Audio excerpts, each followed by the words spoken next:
What happens if I violate a restraining order? Hello, my name is Jonathan Breeden, the owner of the Breeden Law Office, and my office represents families in Johnson, Harnett, and Wake counties in North Carolina and have for over 20 years. We do get calls from people that have violated restraining orders or believe that they may have violated a restraining order. The first thing we want to do is figure out what type of restraining order are we talking about. If we're talking about a 50B domestic violence restraining order, which are the most common restraining orders in North Carolina, then the person who violated it is subject to arrest and a criminal charge for violating a North Carolina domestic violence restraining order. The violation of a North Carolina domestic violence restraining order is an A1 misdemeanor punishable by 150 days in jail.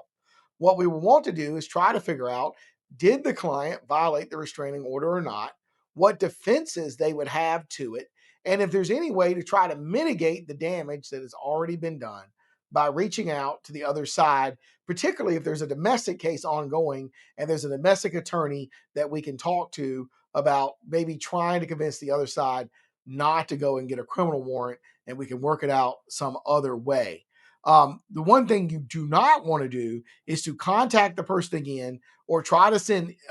friends or emissaries to try to convince the person to not take out a warrant on your behalf, because sending people to contact the other person on your behalf is also a violation of almost every North Carolina domestic violence restraining order that's issued. Not only can you not contact the other person in most of them, you can't have people contact the other person on your behalf.